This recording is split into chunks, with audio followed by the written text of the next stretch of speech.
It is time for the NASCAR DFS strategy show right here on Awesemo.com. Of course, I am Jason. That is Phil on the other side race sheet. You read all his information over Awesemo.com. Phil, how you doing this morning, man?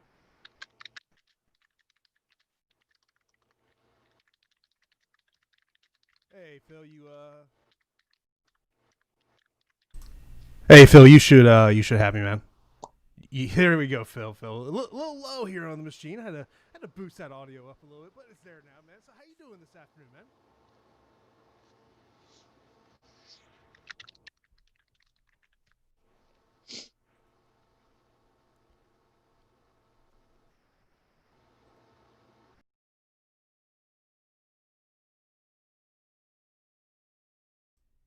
Concerted effort to just play with your microphone and your volume levels. It is uncanny.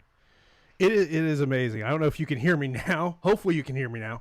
Yes. Yeah, it's a little loud in my ears, but yeah, for whatever reason, I do not know why. It's at the start of the show every week. Yep. Then I do the MMA show. It's no problem at all. Give this man an apple. Give this man an apple. Well, I will tell you this. The one thing I have learned is just have the device properties open up here on the second screen so I know if we have any issues. There we go.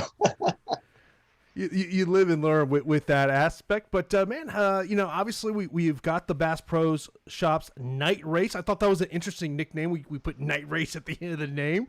But, coming up here tonight, of course, we're here to break this one down for you.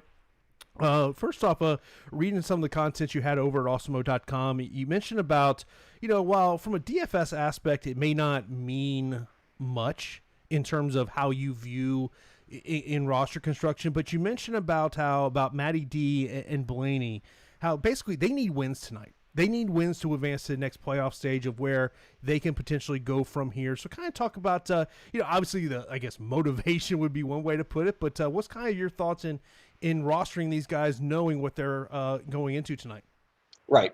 Like if you just play NASCAR DFS and you don't give a flying flip about NASCAR itself and its structure and how it does playoffs, you might be a little confused by all this talking. But the simplest way I can put it is since 2004, NASCAR went to a playoff structure.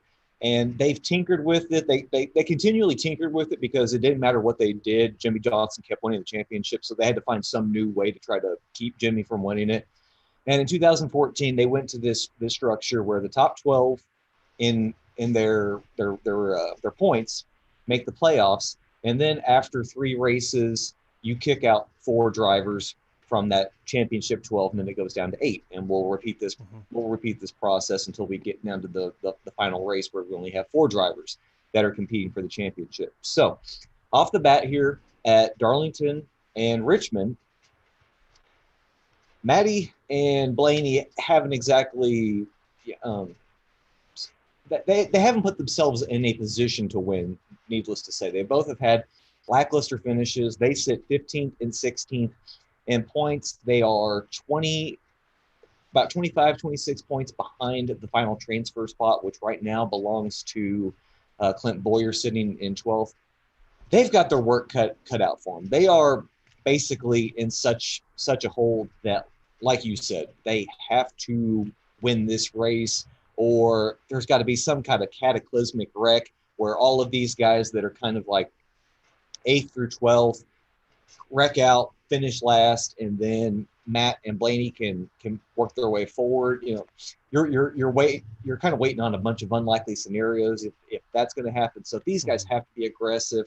They've said as much this week. Blaney said in an interview that if you're slower than me, don't expect me to be nice on my way around you. I am going to make a move, and I'm going to work my way forward. So we know that there is definitely motivation for these two guys. Last year in this race, Matt, driving for the 95 car, nearly won this race. He was just a few laps short of winning before Denny Hamlin passed him. And Blaney continually shows up to this track and leads gobs of laps. So we know that it's in his range to definitely lead laps, if not win. So these are 2 contenders, 2 guys who need to put together a win to advance to the next round. Man, that comment right there about how he is going to pass you. Don't think me to play Mr. Nice Guy. I love that. Now I want to root for the guy just because of that. I love that attitude. Exactly. Obviously with 500 laps tonight, you wrote about this of that it is going to be how many dominators you may need in this one. You mentioned look, 3, maybe even 4 dominators you could get in there. So kind of how is that playing into your advice in terms of roster construction? Yeah, the way that these dominators fall, I mean, at the very minimum, you're looking at 2. That's kind of what we had in the spring race. And I made a point of realizing this. Like, if you're just box score hunting and you look at past optimal lineups, you're going to get a bad idea, because in that race, towards the end, the optimal lineup changed several times over because of wrecks that happened to Denny Hamlin, and then a wreck that happened to Chase Elliott. I mean, we could have potentially, if everything would have fallen in place, Denny wins that race, doesn't get past with 10 laps to go. We're potentially looking at a 4 dominator lineup. But in the end, it turned into a 2 dominator lineup with Brad and Kyle, and then a bunch of place differential adder. So at the very minimum, we're looking at 2.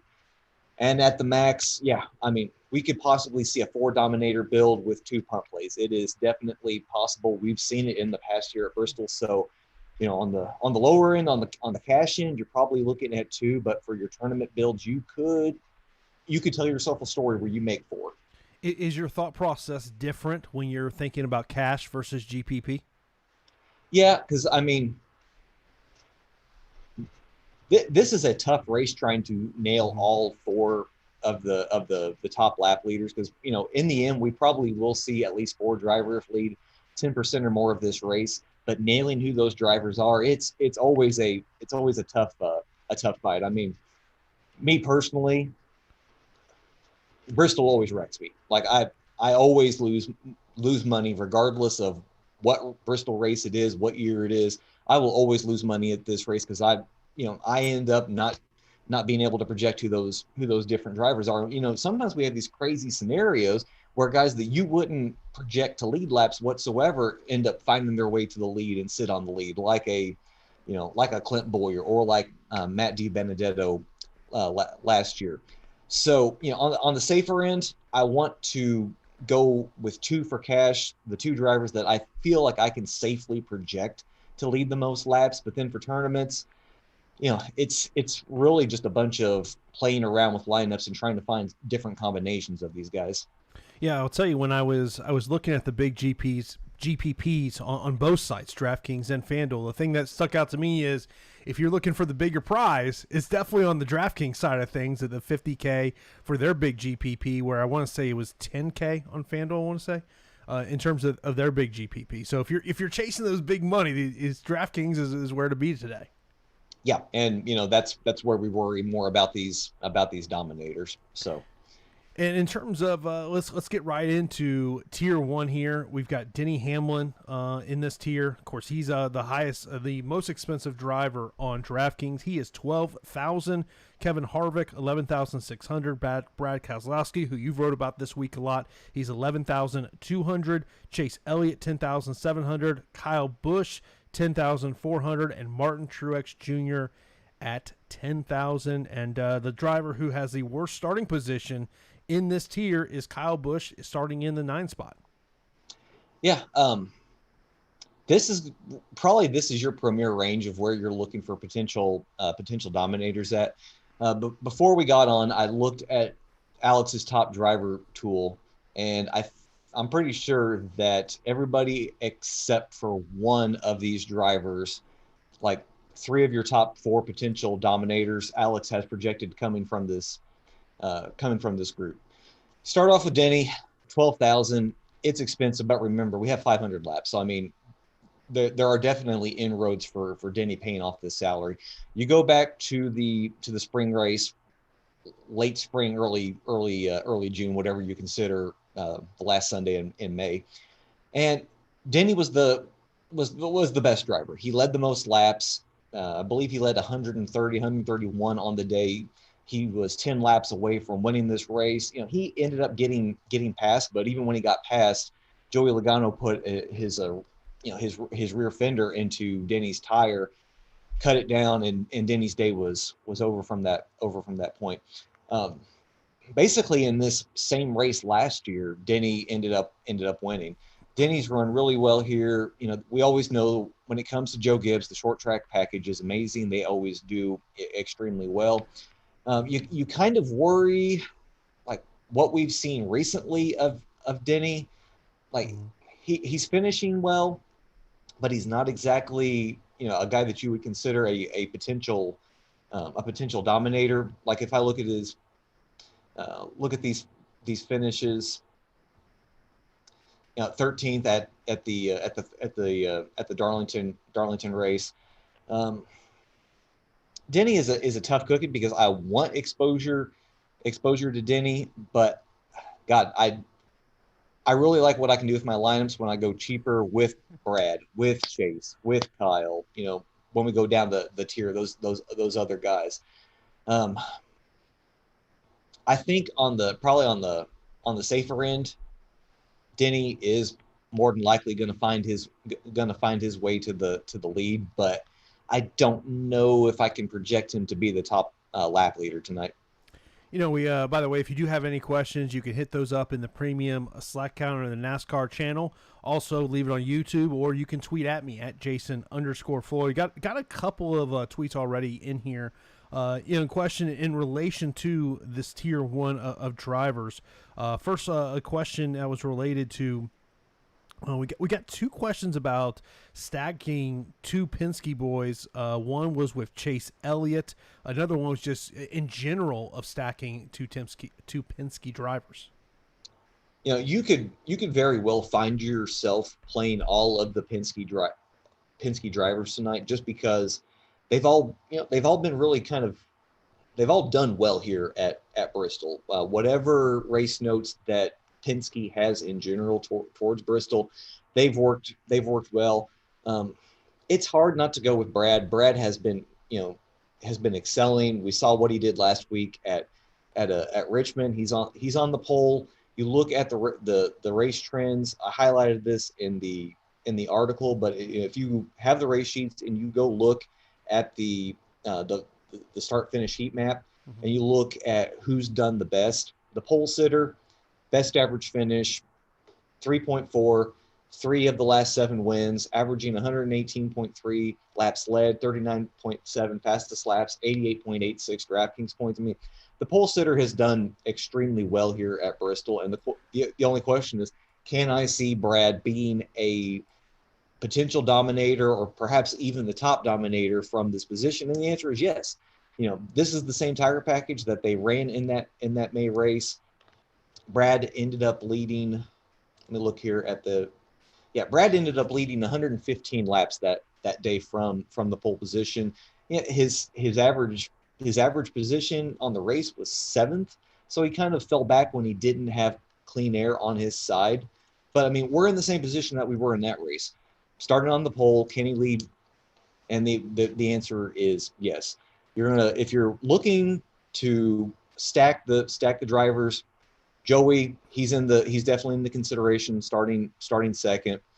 You throw Blaney in there as a potential dominator. Blaney, like I said, he continues to lead laps at this track, but his finishes have been pretty subpar. And we talked about Matt. Matt needs a good finish. He needs to win.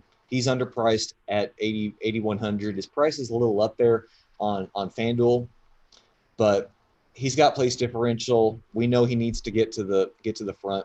I will say, if this is something you're considering, this is only for DraftKings. I would not throw that out for FanDuel. Dustin, who had the question about how high we are on a Team Penske stack, also asked for what's your take on Kyle Busch. Kyle is the driver that I want to slam in lineups, but like I said, this is a race that you don't go crazy like I did last week at Richmond, where you just hammer ownership across the board. I mean, that ended up being a super green race. They did not have a single real life cautions. The only yellow flags they had last week at Bristol were for the stage breaks. That is not what you're going to see in this race tonight. It is going to be caution filled. There are going to be people moving other people out of the way in the corners. You're going to see pileups. I mean, you will see a bevy of yellow flags tonight. So I don't want to go crazy on ownership, but if I did, it would be Kyle. Kyle's, you know, Kyle has been magnificent at Bristol in his career. He has tons of wins. Look at the last 3 years. He's got 3 wins in those 3 years. Top five finishes.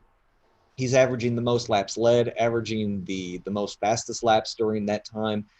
Got the best driver rating. I mean, everything across the board that he could rank in, he either has the number 1 or he's got the number 2 rank during that time. The only question that we continue to have with Kyle is, how is he going to fare without any practice? Well, we saw in the spring race without practice, although it took a while for Kyle to get to the lead, he eventually got to the lead and he led over 100 laps. Well, we've got those race notes. Adam Alexander, Kyle, his crew chief. I keep confusing him with a Fox broadcaster. His crew chief is back in the booth this week after the suspension. I mean, everything is lining up for Kyle to have an amazing race, and you know it's very narrative streety. But I talked about it in the article. They've got the Skittles wrap back on the car. For whatever reason, maybe Kyle just really loves a good bag of Skittles, but he does so well when Skittles is the main sponsor. And I mean, it's not crazy. I linked to what Kyle's done at Bristol, and you just scroll up and down, look for when Skittles has been on the hood. I mean, he is a dominator. He is winning races. It is the craziest thing in the world. Skittles is the key. That's what Skittles I just learned there. Skittles is the key. Skittles unblocks Kyle Busch this weekend. Question about Brad Keselowski. This comes from JJT. He says, can you see Brad doing a Harvick and not leading any laps after the competition caution after starting on the pole? That was coincidentally, this was a question that we had back in the spring race because we knew the competition was going to come. Could Brad hold on to the lead following that? And he did. I mean, he's got a good pit crew. They kept him out on the lead. You know, Bristol was pretty abrasive to tires, so you shouldn't have to worry about somebody short pitting, or you know, somebody trying to take 2 tires to get position over Brad and take the lead. I mean, if you've been out there that long, which I think the competition caution is going to come out around lap 60, so if you've been out there that long, your tire is going to be wore down. You're going to come in and get 4 tires like everybody else.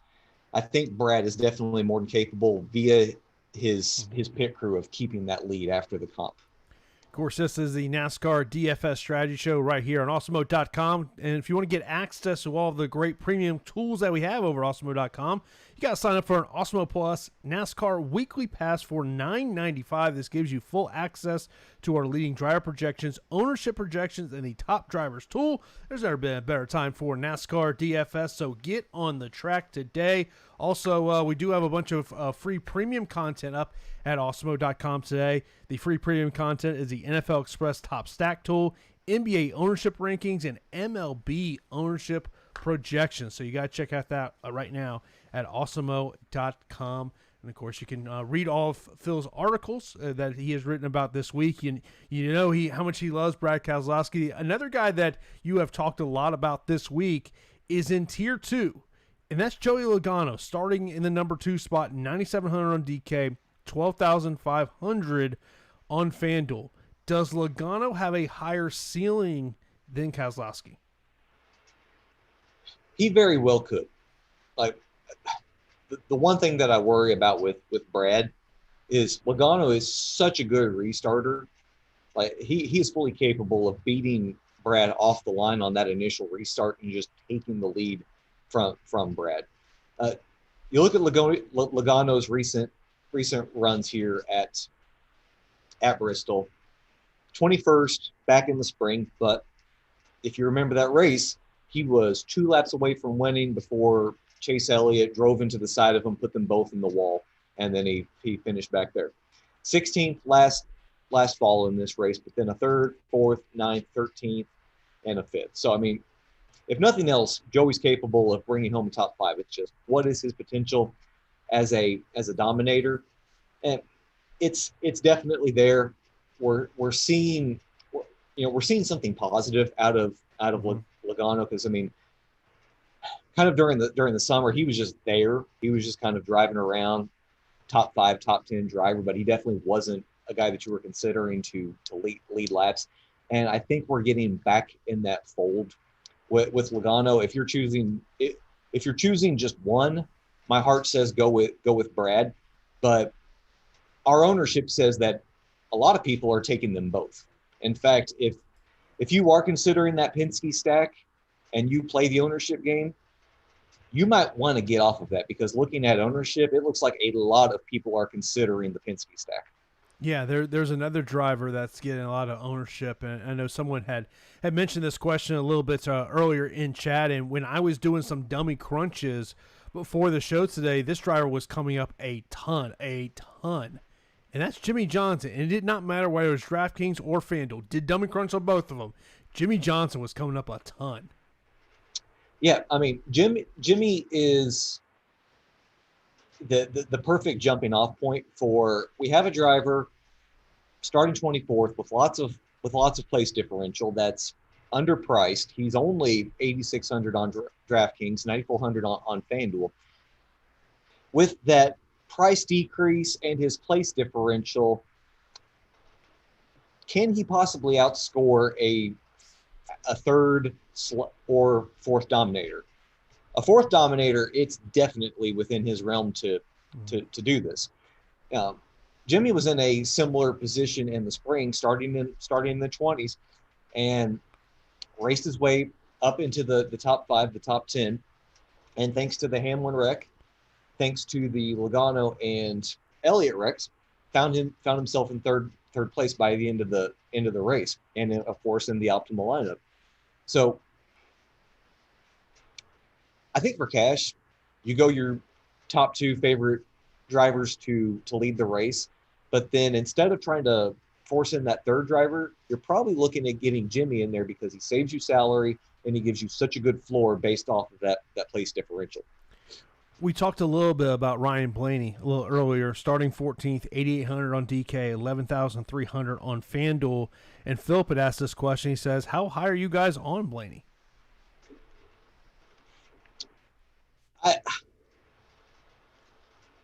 I think that if there's a driver that you're going to play to try to get a leg up on the field, especially, okay, this is a discussion that I didn't realize was going on in the DFS world about people that use projections and lineup generators versus those who are just opening up their phone and thumbing through box scores and seeing what drivers have done lately.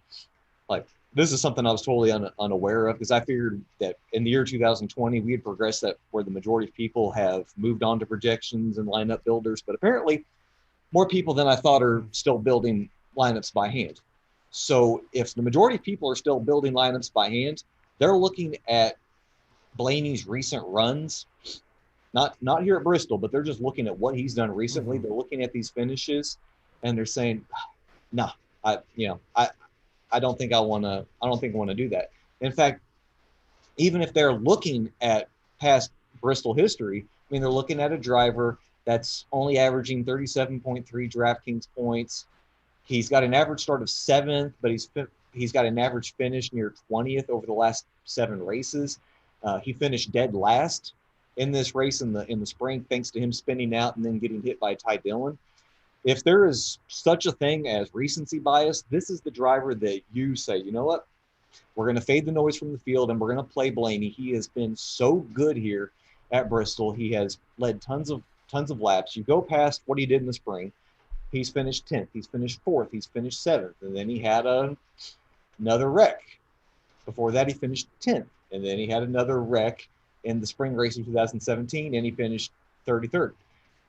He's had bad wrecks. He's been on the bad end of whatever you want to call racing here at Bristol.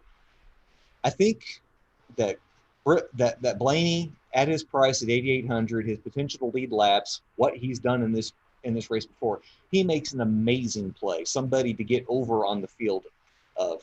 Unfortunately, according to our ownership projections, it looks like a lot of people are going to play him with an ownership projection of 40% on DraftKings. Yeah, I mean, I can just tell you what I do, is, and obviously Fantasy Cruncher is a great tool that I use of where I'm doing dummy crunches just to kind of see what pops up. Let me see just kind of initially. Then I'm going and looking at our ownership projections, and then I'm creating my own exposure list. If a guy's at 40%, and if I'm going to play 150 lineups, there's no reason to have him in 100% of my lineups. Right. And so that's where I think as people who are newer in DFS, I think as they evolve, they kind of figure out these tricks and tools. But I mean, look, if you're a single entry player, we're talking a different scenario. Right. Yeah. It was like I was building my MMA lineups this morning for tonight's card. And so I'm a multi-entry player. So, there was certain fighters that were coming up way more than others. And that's where you got to kind of figure out if you're that multiple lineup, person of how do you separate yourself from the field? That's always the thing we're looking at is no matter what sport we're talking about is what can we do to separate ourselves from everyone else that's out there, because look, everyone is going to be on Brad Keselowski. Everyone's going to be on a Joey Logano, on a Ryan Blaney. There's some other ones that are getting high ownership as well. That's where you got to take advantage of those tools, and it can really help you. I mean, look, I do some hand building. I still do that sometimes, but it'd be fascinating to know if you went into a DraftKings or FanDuel office, how much they could tell you how much people are doing hand builds as opposed to CSV uploads. Right. That would be interesting to me. Yeah, and I that's part of my problem is that I have been encapsulated in this echo chamber for probably 5 years now. So I assume that what I and that everybody else that I write with, work with, talk with are doing that we're all doing the same things, and thus the rest of the public is. So I think Blaney is a good bet against people that are gonna thumb up his name and say, no, let's move on. This was a question about stacking in NASCAR, and this comes from Hank. He says, have team stack actually been proven to be beneficial? What is the reason behind team stacking? The only times that I really ever consider team stacking, okay, of course, one, at super speedway races, because we know the teams and the manufacturers themselves work together. But the other times are when you have races like this, where certain teams just have a decided advantage on the rest of the field. Like their race notes, their setups, whatever they're doing back at their shops are just so ahead of the field that you almost have to consider trying to play all of those drivers together because of the leg up that they have. Let's move on to tier number 3. These are the drivers in the 7K and 6K range on DraftKings. So you got William Byron, Austin Dillon, Ricky Stenhouse Jr., Alex Bowman, Ryan Newman, Christopher Bell, Cole Custer, Bubba Wallace, Tyler Reddick, John Nemechek, Matt Kenseth, Ty Dillon, and Chris Buescher, who is getting a good amount of ownership. I will tell you that when I was looking at it at $6,000, seems like to be that's the guy's everyone's favorite value play in this one. We'll get into value plays here in a little bit, but I know we had a couple people already in the chat kind of talking about William Byron, 7,900 on DK, 8,800 on FanDuel. Yeah. Let me go back to projections here.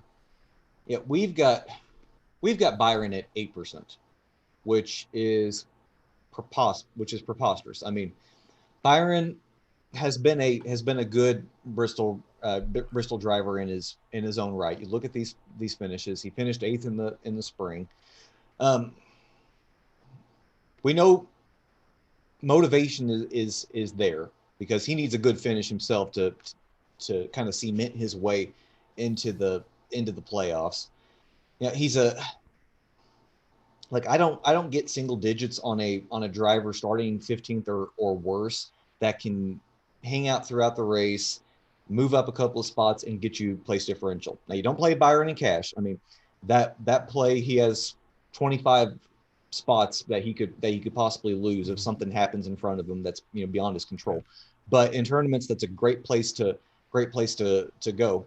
And, I don't know if the Matty D narrative is going to catch fire. We've only got Matty at 9% ownership himself. So, if people decide to go with that play, then Byron is a good jumping off point. Ricky Stenhouse Jr. is a guy that we've talked about just in terms of pricing, but pricing kind of is pretty spot on both platforms. And one of the comments we got is Ricky Stenhouse Jr. is going to get a top 10 run tonight. Ooh, man, Ricky's numbers here of late, they have not been pretty. 34th, 33rd, 33rd. Those are his last three finishes. Now, I haven't gone back and watched these races in detail to try to figure out just where and what's happening to Ricky. Because, you can have a bunch of DNFs at Bristol and never once have them be your fault. Like, you could just be the victim of circumstance and find your way into a pileup.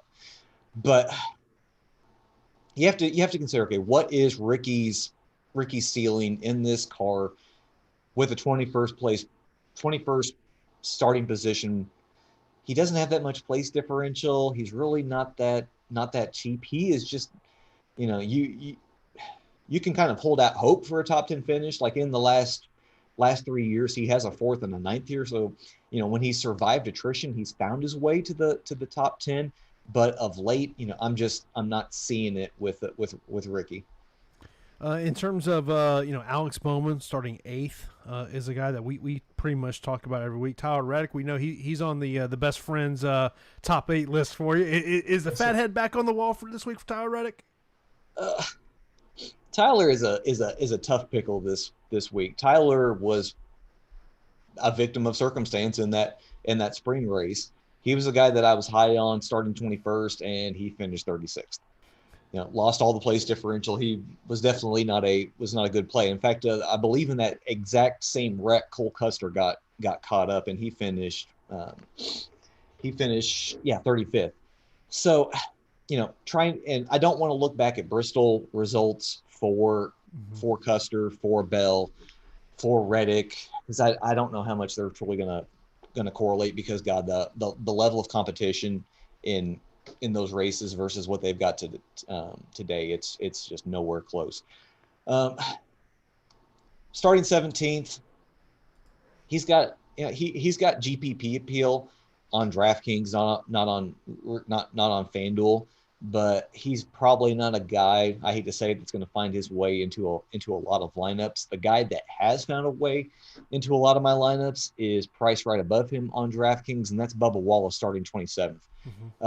Bubba has found a way in the 5 races that he's been in the 43 to keep himself clean. His finishes have gone 10th, 14th, 20th. He wrecked out, had a 38th, but then a 16th. So Bubba has found a way to continually just kind of keep driving, making his way through the maze of the cars, and then bring home a probably around a 15th place finish. And I think that's what we can kind of bet on tonight. We're seeing low ownership on Austin Dillon, more a little lower on FanDuel, and I think it's probably because of that price point of 10,000 as opposed to that 7,800 price point. He is starting 5th though. I have totally discounted Austin the last couple of weeks, and he just continues to put these great runs together.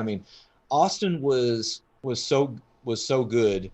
He led a bunch of laps last week. I believe the optimal lineup had Brad, Kevin Harvick, even though he really didn't do much himself, and it had Austin Dillon, because Austin basically, at his cheap price, with the dominator points that he had, he scored over 80 DraftKings points. He just kind of became that low-owned guy that you had to have if you were going to win anything last Saturday night.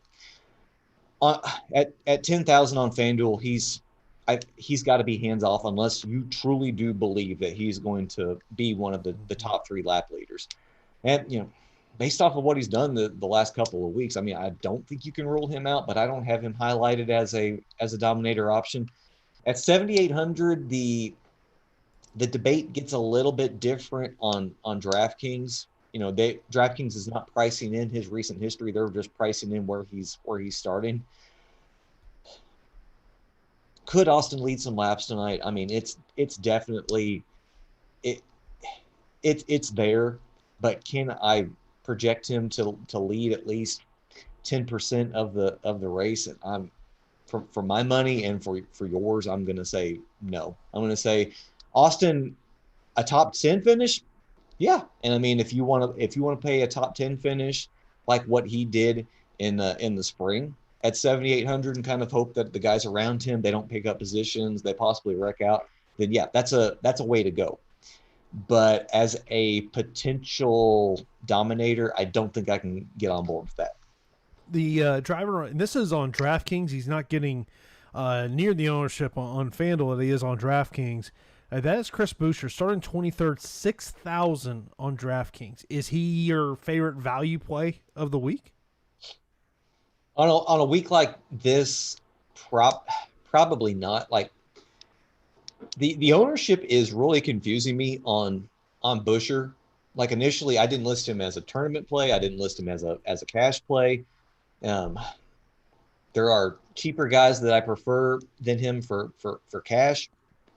You look at his history here, 23rd back in the spring, and then you go back to when he was racing for JTG Doherty, 17th, 22nd, 19th, 36th, 27th, 39th. So kind of at his ceiling, he's probably a 15th to a 17th place finish, and he's only starting 23rd. So I mean, you can give him maybe a handful of spots that he's going to gain. Which, I guess if he's one of your last guys in that you're kind of hoping that he hangs around on the lead lap and he doesn't get lapped and he outscores everybody else around him because he stays on the lead lap, then I can get on board with that. But they're like, I would rather pay the $100 extra on DraftKings or save the $1,500 on FanDuel and go up to Ty Dillon and start 28th.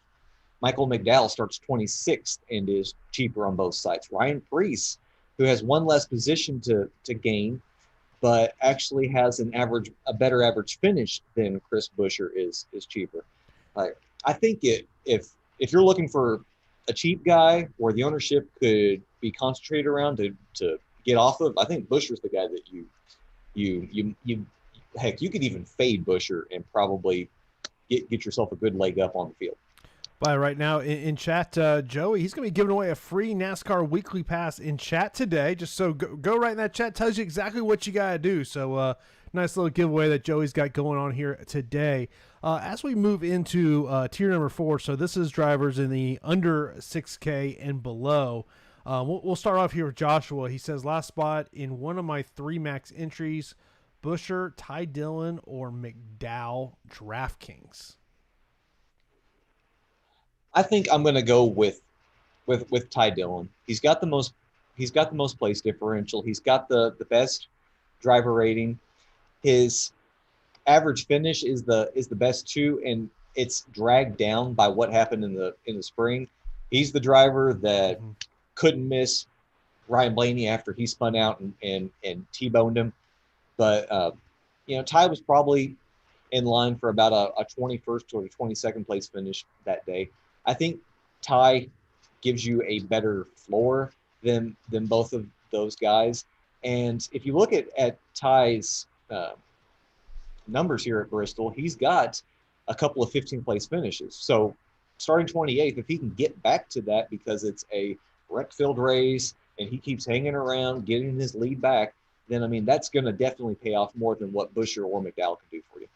By the way, if you're watching us right now on YouTube, be sure to smash that like button. Also, subscribe to the channel. Hit that notification bell so when you know a new episode out. Also, the shows are available in podcast form.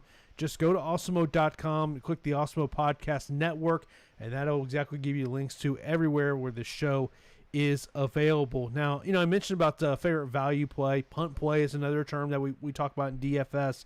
And we were talking about this, a little before the show started, and you mentioned a driver to me starting 30 seconds, J.J. Yeley. Okay, we've got to do some background to explain why Yaley's where he's at. For some inexplicable reason, the 15 team, which is Premium Motorsports, they kicked the regular driver to the curb for the week, which would have been Brennan Poole. They kicked him to the curb, brought in J.J. Yeley, who would generally week in, week out drive for Rick Ware. Yaley's got whatever sponsorship it is. They're sticking Yaley in the 15, so he's going to spot fill this ride this week. So Yaley keeps that 32nd starting position that Poole would have had. Well, this kind of put DraftKings and FanDuel in a weird position, and they basically gave Yaley Brennan Poole's salary. So he's stone minimum, $3,000. Of course, there's a bunch of guys that are $3K on FanDuel this week, and he's the second cheapest driver on DraftKings. If you look at the race sheets, I kept Brennan Poole's information in there from the spring race because, of course, Brennan was the one driving that. But Yaley has been week in and week out the best of these punt plays with his driving and his equipment, and now he's getting a step up in equipment. Basically, you're putting a better driver in this car, so perhaps Yaley can do as much or more than what Brennan did in the spring, and that was a 24th place finish after starting 34th. So Yaley's incredibly cheap. He's done pretty well here at Bristol, considering what he's been driving. For the savings, for the driver, for the equipment in this range, I think Yaley is probably the preferred punt play out of everybody for DraftKings. So I just put Yaley as a punt on FanDuel. Locked him in. Let me see what it spits out. The first line that comes up with Denny Hamlin, Kyle Busch, Ryan Blaney, Jimmy Johnson. I mean, that's perfect. That is perfect. Now that is FanDuel. That is not DraftKings. That's FanDuel. I'll do one for DraftKings, but that can give you an idea of what you can do on FanDuel if you want to take him at $3,000. Yeah, and kind of in that same note, like if you play a bunch of multi-mass entry and you don't want 60% or 70% JJ Yaley in case whatever happens. This is a week that I don't mind playing Quinn Houff. Like, whoa, you can swap in Yaley and Houff easily because Houff is 4,500, Yaley's only 4,600, so there's only the $100 difference between them. Houff has raced 3 times at Bristol in his career, and his finishes have gotten a little bit better with each race. His first race was 32nd, next race was 30th. In the spring, it was 27th. So Houff is obviously learning something in this car, and starting 33rd, there's a little bit of place differential there, but I mean, once again, this is kind of like Yaley. You're getting so much savings because of where these drivers are at on DraftKings. Yeah, I mean, just to give you an idea on DraftKings, you can get Brad, you can get Kyle, you can get Blaney, Jimmy Johnson, Chris Buescher. Yeah, and that gives you 3, maybe even 4 potential dominators, and then you're just kind of hoping that Buescher hangs around on that lead lap. Yeah, by the way, if you do have any questions, leave those in the comments. But in terms of this tier 4, outside of some of the drivers we seem to always talk about Daniel Suarez every week as somebody. Is there maybe someone like him, a Corey Lejoy, someone like that sticks out to you in this tier? Yeah, this is definitely a week to go back to Suarez. I don't know about FanDuel at 5K, but he's definitely in play on DraftKings. He got priced down to 5,400, so he's where he basically should be. Mm-hmm. If this was any other race, Suarez would basically be maxed out at where we expect him to finish, because he is kind of a 27th through 30th place car. But the name of the game here at Bristol sometimes is attrition, and that is what Suarez has been able to do this year in the 96 car. You look at his history at JGR, at Stewart-Haas. I mean, he was always definitely a top 15, but he could find his way into the top 10. He did that last year at Stewart-Haas in both Bristol races. He finished 8th in both of those races. Well, you fast forward to the spring race. He starts, I believe it was 37th or 38th, and he came home 18th. Why? Because he just simply avoided the wrecks. He knew where to put himself to stay clean. got a little good luck on his side, and he maneuvered his way through the field. And I think that that's something that we can, hopefully expect from Suarez again tonight. Hoodmaster over in Premium Slack says, thoughts on Nemechek, DraftKings GPP, drop to Kenseth, or Dillon a better play? Nemechek, good for cash. Mm-hmm. And quite frankly, we only have one race for John Hunter to go off of, and I mean, his nickname is Nemarek, and somehow he avoided the wrecks in the May race. Came home, finished 13th. I mean, he started 18th, so he was there among the lead lap guys, and he just kind of stayed there. He fought his way, hung out there all day. As for tournaments, that's a good question. Quite frankly, I think because of that place differential, he's probably a better play in tournaments than either Raddick or Kenseth at this point. Of course, this is the NASCAR DFS strategy show. When you're looking to get access to those ownership projections, top drivers tool, you got to sign up for a NASCAR weekly pass for $9.95. All you got to do is go to Awesemo.com, and right there you see Awesemo Plus. Click that. You can sign up for a weekly pass to get you access to all of our NASCAR ownership projections, driver projections, and the top drivers tool. Also, the free content up today at Awesemo.com. We've got the NFL Express top stack tool, NBA ownership rankings, and MLB ownership projections. Next up, we'll go. Michael says, who are some of the plays starting further back that have a good chance to move up a little bit? McDowell, Wallace, Nemechek. Those are three guys he mentioned. Yeah, the guys that we legitimately can give 10 to 15 place differential points to. I think you're looking at John Hunter. You're looking at Ty Dillon. You might be looking at Michael McDowell. In the spring race, he came home, finished, I believe, 14th. Ryan Preece, because he starts so far forward in 22nd, he's a little more come and go. If you're in this range, I would probably mark off Corey Lejoy. Corey's in a tailspin right now. Corey probably doesn't have a ride lined up for next year, and I think it might be affecting how he's performing now. And even if you look at his averages, average finish of 28.7 over the last 7 races, he's only finished 4 of those races, and he didn't have a single race where he's finished on the lead lap. So I'm definitely hands off with Corey. At that salary, I would just rather go to Garrett Smithley, who starts dead last and who I can at least say is going to move forward. Mason says, does Blaney being in a basically must win make him too risky to play since he'll be trying to force passes?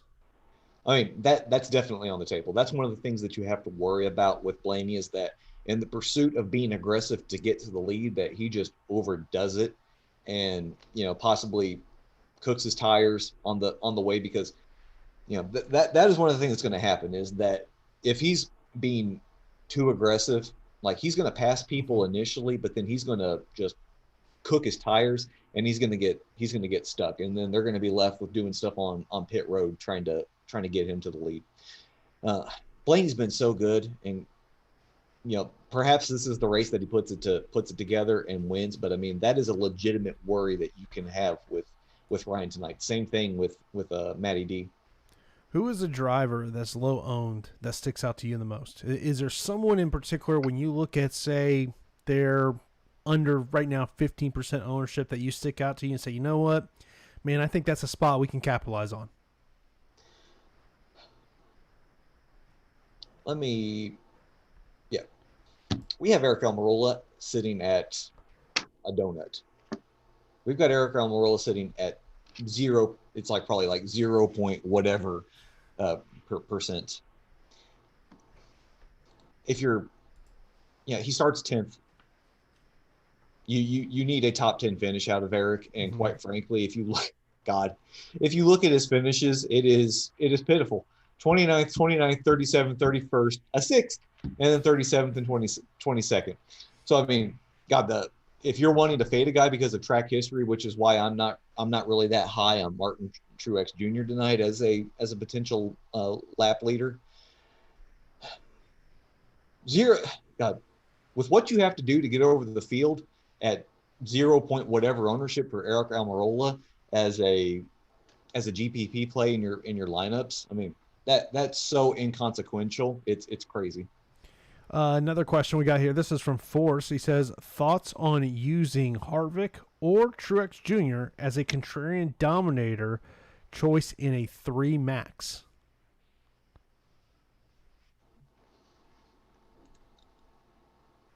Harvick is the. Let me go back up here to the numbers here. We've got Harvick lower than he probably is on a week-to-week basis at 18% ownership. But he's still got a 42.9% chance of being a top 6 score. You have to worry about the salary, of course, because he's the second highest priced driver. I mean, Harvick has been incredibly fast. Like something that I want all of you guys to go do, and you probably already follow him on Twitter already, is go check out Fantasy Racing Online. Jordan McAbee, he has an article that he puts out every week for his site, and he always puts in there the green flag speed, and Harvick's green flag speed right now is just blowing everybody else away. I mean, I hadn't realized it until I read the article, but Harvick is just running so incredibly fast right now. It's not even fair. So Harvick as a low on dominator I can get behind, but Truex is another guy that just inevitably he finds a way at the end of the race at Bristol to just to fall back. Like it's crazy how a driver that can average 24 laps led and 33 point fastest laps over the last 7 races here at Bristol has an average finish of 19.9. In fact, I think over Truex's last 22 races here at Bristol, he only has 3 top 10 finishes. Like it is bananas just how Truex finds his way to either wrecking or whatever issue at the end of these races. Like his average running position in these 7 races is 14th, but then that average finish is nearly 20th. So just bad luck continues to happen to Truex, and he falls back at the end of the race. And God, you know, I hate to be superstitious, but I think that might inevitably happen again to Truex tonight.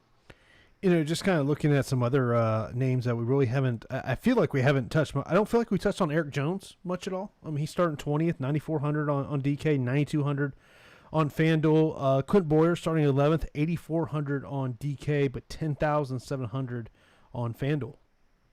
Yeah, Eric has run really well here at Bristol. He's actually averaging 41.9 laps led and 25.6 fastest laps over his last 7 races here at Bristol. He's got 3 top 5 finishes over that span. Like because of his salary, he's a little out of range for cash. Like I've got him listed as a cash play because of that place differential and his potential to get a top 5. But I think probably the better option is just to save money and go with Jimmy Johnson. Yeah. Jones should be in your player pool, and Clint Boyer has been a guy that you can count on to lead laps here. I mean, his finishes here, you've got 5 straight top 10 finishes and a second place that happened in the spring. So you know Boyer would be another guy that you should play as a GPP option for a guy that could get you a top 5 and probably scrape some dominator points together. And, of course, the race come up here tonight. Of course, if you have any other questions for Phil, best way is just tweet at him at Ray Sheets. Of course, I am at Jason_4. We got a ton of content coming for you here on Awesemo.com today. We've got an NFL show come up here at 2:30 p.m. Eastern time. The MMA show will be at 4 p.m. Eastern time. And then we've got MLB Live Before Lock. That is at 6. And then after that, we'll have the NBA Live Before Lock. So a ton of content here at Awesemo.com. Phil, as always, man, great talking a little NASCAR DFS with you. And we'll be back next week, man. Yeah. Good luck, everybody. All right. See y'all later.